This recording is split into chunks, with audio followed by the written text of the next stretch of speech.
Wise and otherwise. सुधा मूर्ती. सुधा मूर्तींचा थोडक्यात परिचय.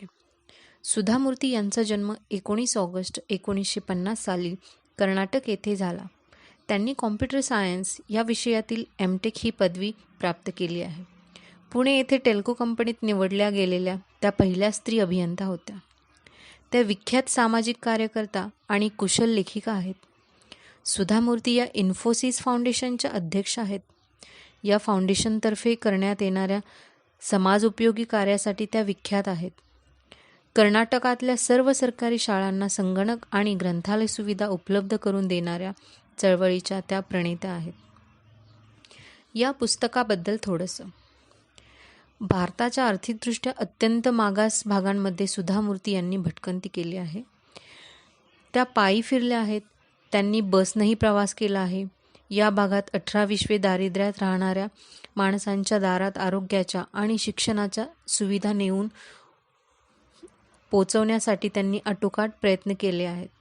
त्यांच्या या कार्यामुळे समाजाच्या विविध स्तरातील असामान्य व्यक्तींच्या सहवासात त्या आल्या.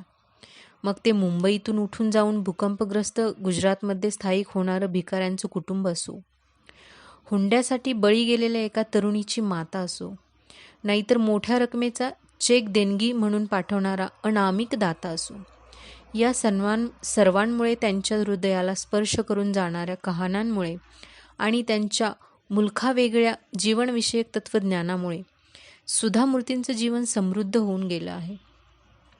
एक प्राध्यापिका आणि एक समाजसेविका या दोन्ही नात्यांनी त्यांना जे काही विलक्षण अनुभव आले ते त्यांनी आपल्यापुढे मांडले आहेत.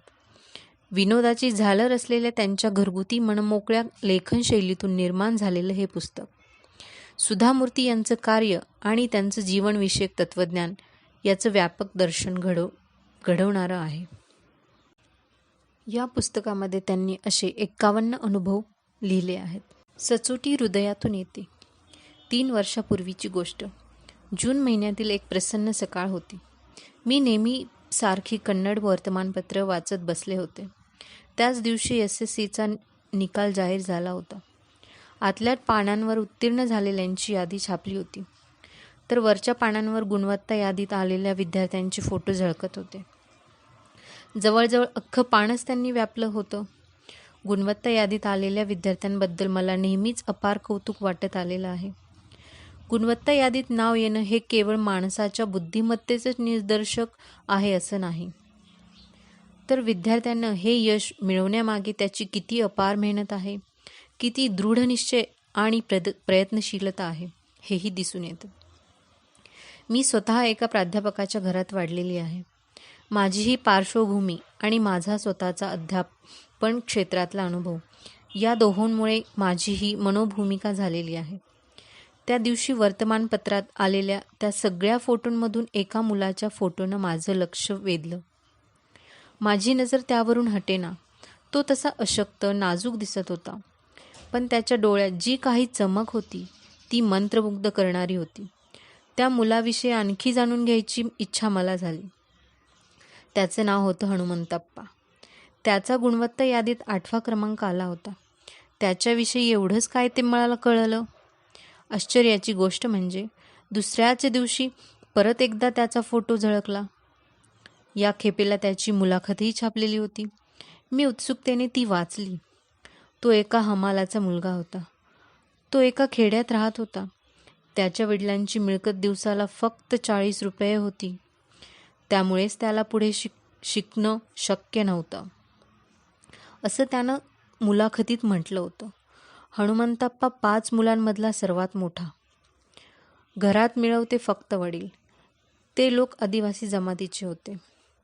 या इतक्या हुशार मुलाविषयी हे ऐकून मला वाईट वाटलं. आपल्यातील बरेच जण आपापल्या मुलांना खाजगी शिकवण्यांना नाहीतर क्लासला पाठवतो. त्यांना संदर्भ ग्रंथ, गाईड्स वगैरे आणून देतो. त्यांना चांगल्यात चांगल्या सुविधा पुरवण्यासाठी झटतो. खर्चाचा जरासुद्धा विचार करत नाही. पण रामपुरा गावात राहणाऱ्या हनुमंतप्पाची गोष्टच वेगळी होती.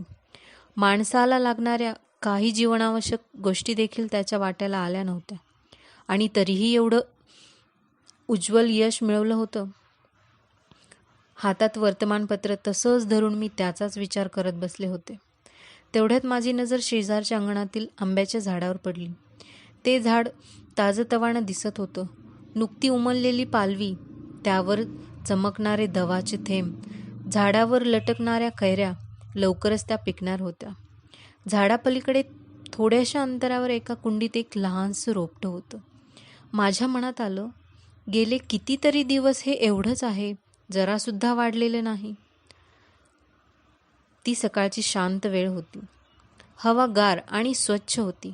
माझे विचार जणू मोकाट सुटले होते. एवढ्यात घरात प्रेशर कुकरची शिट्टी मोठ्यांदा वाजली आणि त्या शांततेचा भंग झाला. मी भानावर आले. अर्धा तास लोटला होता. वर्तमानपत्रातील त्या मुलाखतीत हनुमंत आप्पाचा पत्ता दिलेला होता.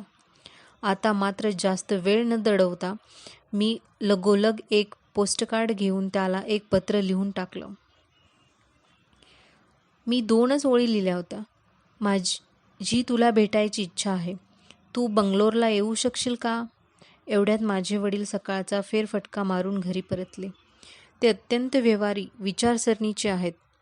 त्यांनी माझं ते पत्र वाचलं आणि ते म्हणाले, इतक्या लांब यायचे तर भाडे खर्चाचे पैसे तरी कुठून आणणार तो?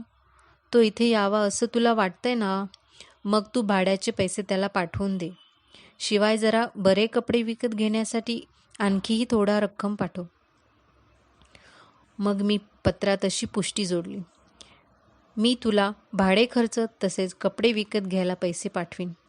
त्यानंतर 4च दिवसांनी त्याचं पत्र आलं. 2च ओळीचं. पहिल्या ओळीत त्यानं माझ्या पत्राबद्दल आभार मानले होते व दुसऱ्या ओळीत बंगलोरला येऊन मला भेटण्याची इच्छा व्यक्त केली होती. मी तातडीनं त्याला पैसे पाठवले व माझ्या ऑफिसचा तपशीलवार पत्ताही कळवला. अखेर तो आमच्या ऑफिसात येऊन ठेपला. तो एखाद्या बावरलेल्या वाट चुकलेल्या वासरासारखा दिसत होता. कदाचित ही त्यांची बंगलोरला येण्याची पहिलीच खेप असावी. तो अत्यंत नम्र होता. त्याने स्वच्छ शर्ट पॅन्ट घातली होती. केसांचा नीट विंचरून व्यवस्थित भांग पाडलेला होता. डोळ्यात ती चमक आताही होतीच. मी लगेच मुद्द्याचंच बोलले, तू मिळवलेल्या शैक्षणिक यशामुळे आम्हाला फार आनंद झाला आहे. तुला पुढे काही शिकायची इच्छा आहे का? तुझ्या शिक्षणाचा खर्च आम्ही करायला तयार आहोत. तुला पाहिजे तो अभ्यासक्रम निवड, अगदी कुठलाही. तो गप्पच राहिला. माझे एक वरिष्ठ सहकारी शेजारी उभे होते. ते हसून मला म्हणाले, संगणकाच्या स्वरात, बिट्स आणि बाईट्स वेगानं नको जाऊ अशी. तू जे काही सुचवते आहेस ते त्याच्या नीट पचनी पडू दे आणि त्यावर विचार करून आज संध्याकाळपर्यंत त्यानं आपल्याला सांगितलं तरी चालेल. अखेर हनुमंतप्पा जेव्हा घरी जायला निघाला तेव्हा त्यानं हळू आवाजात पण ठामपणे सांगितलं, मॅडम, बेल्लारीच्या टीचर्स ट्रेनिंग कॉलेजात जाऊन पुढील अभ्यासक्रम करायचा माझा विचार आहे. आमच्या गावच्या सर्वात जवळचं कॉलेज तेच आहे. मी ते लगेच मान्य केलं, पण त्याच्या मनात खरोखर याहून वेगळा दुसरा कुठला अभ्यासक्रम आहे का ते पाहण्यासाठी त्याच्याशी आणखी थोडा वेळ बोलले. त्याने अगदी दुसरा कोणताही अभ्यासक्रम निवडला तरी त्याची फी भरायला आम्ही तयार आहोत ही गोष्ट त्याला पुरेशी स्पष्ट करून सांगितली. पण त्याचा निर्धार पक्का होता. आपल्याला पुढे काय करायचं आहे हे त्याचं ठरलेलं होतं. मग मी तुला दर महिन्याला किती पैसे पाठवू? त्या कॉलेजला वसतिगृहाची सुविधा आहे का? मी विचारलं. त्यावर सर्व काही माहिती काढून तपशीलवार कळवतो असं त्यानं सांगितलं. 2 दिवसानंतर परत एकदा आपल्या वळणदार हस्ताक्षरात त्यानं कळवलं. त्याला महिन्याला साधारणपणे 300 रुपये लागणार होते. तेथे एक खोली भाड्याने घेऊन आपल्या आणखी एका मित्राच्या सोबतीनं राहण्याचा त्याचा बेत होता. एकूण खर्च कमी यावा म्हणून ते दोघे घरीच स्वयंपाक करणार होते. मी लगेच 6 महिन्याच्या हिशोबाने 1800 रुपये पाठवून दिले. माझा ड्राफ्ट पोचताच त्याने ताबडतोब पत्राने त्याची पोच दिली आणि आभारही मानले.